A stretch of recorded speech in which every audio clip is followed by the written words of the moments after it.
Yeah, guys, good morning. I just got off the phone with President Trump, and he gave Fox News some brand new details on what happened with that Apache helicopter that went down earlier this week and provided his... Look at the quote on the screen.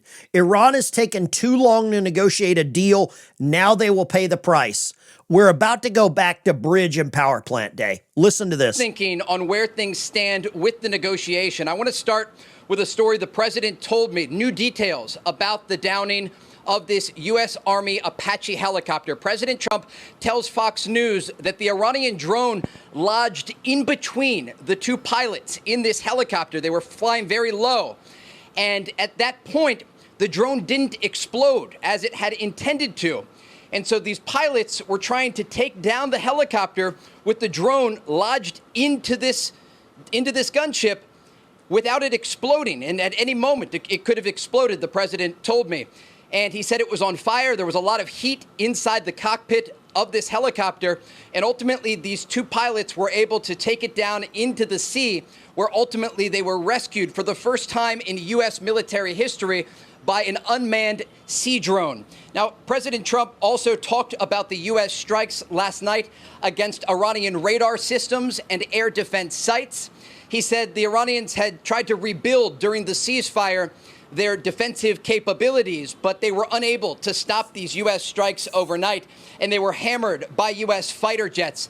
Now, interestingly, President Trump told me that he is getting close to ordering new strikes against Iranian power plants and bridges, because he says the Iranians are tapping the United States along when it comes to the negotiating process. He says the bully of the Middle East is dead, and he told me I may keep going when I asked him about a possible response to the Iranian missile fire that targeted U.S. forces in Kuwait, Bahrain. Okay, so the president is now saying that we're about to go back to bridge and power plant time. And he is adamant that we're being drug along. We all know this. We know that Iran is doing nothing but delay, delay, delay. And I believe that the president of the United States is fighting two actual battles. One battle is in the Middle East. One battle is there in the Strait of Hormuz. And the other battle is here right at home. It's within the halls of Congress. It's within the Senate. It's within social media. It's within news media. It's with a lot of former veterans that I'm now finding out are in support of Iran.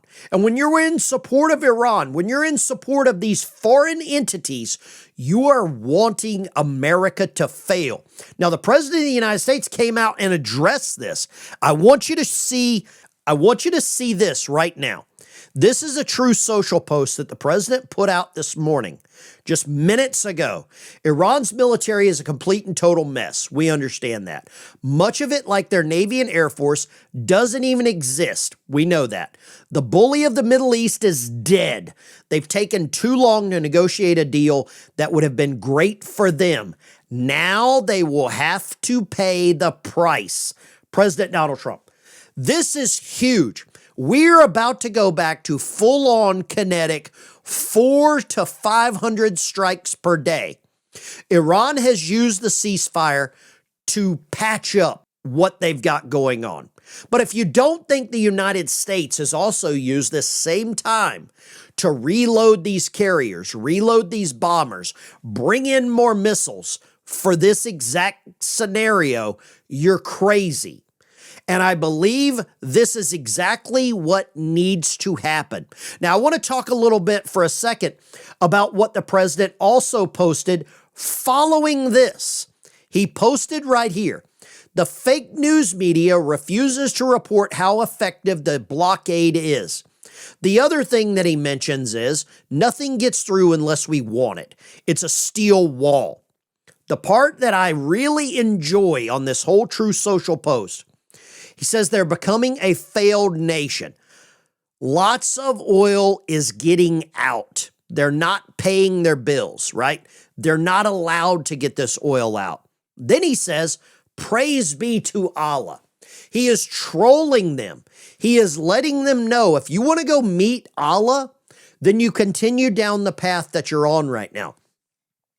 And he is absolutely correct. The news media is spinning this into garbage. Now, I want to show you something here that Trey mentioned over at Fox News. Thank you, Trey. I don't appreciate you yelling at me every time, but hey, what it is. So this is the Apache helicopter.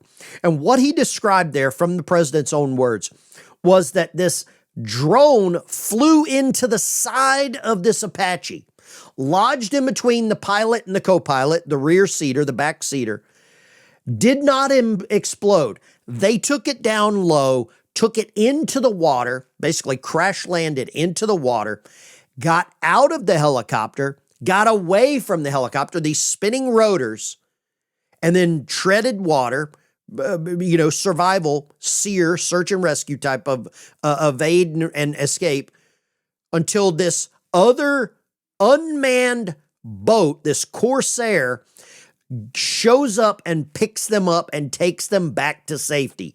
This all happened right here along the coast of Qatar, along this eastern coast of Qatar, Oman, right in that area. During this whole time, the Iranians are looking for them. The news media is not going to cover any of this, but this Apache being shot down could have very well sealed the deal on any negotiations happening in the near future. If we get back to power plant and bridge day, things are going to get a little dangerous for them.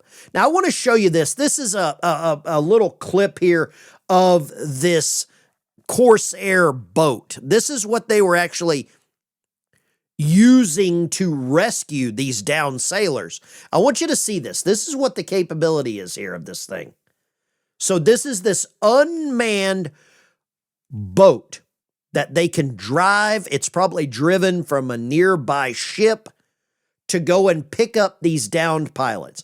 This is phenomenal. It doesn't put anyone else in danger to go and retrieve these pilots. This is monumental for us to have this level of technology. The other thing you're seeing right here is footage of an Iranian surface-to-air missile striking a U.S. MQ-9 Reaper.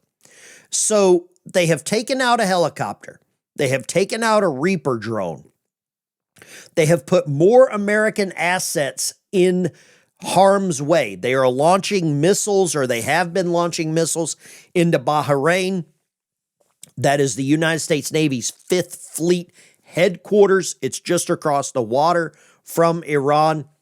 This is not the way that a regime that is seeking a peace deal operates. This is not how you would think that they would want to, and you see the explosion there.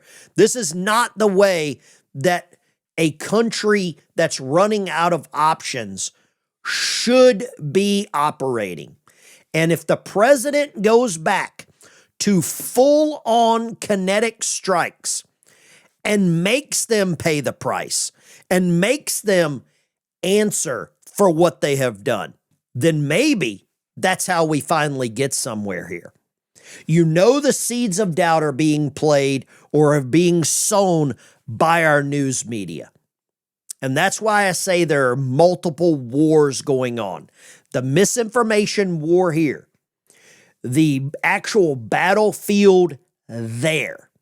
And that last line on this True Social post at 6:03 in the morning by the president, now they will have to pay the price.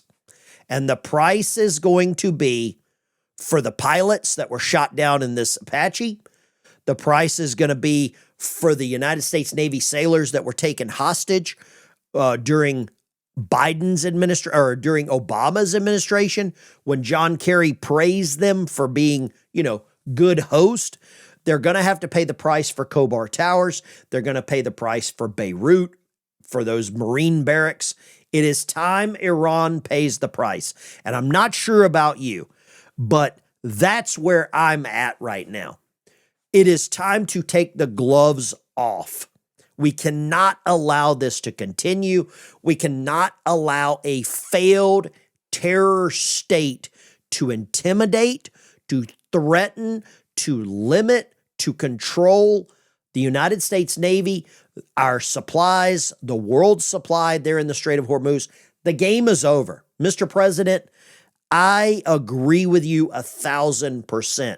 And I know a lot of you watching want this to be over. And Iran, unfortunately, has taken the lives of a lot of their citizens for granted. And they're putting them in harm's way. There is no negotiating with this people right now, with this regime.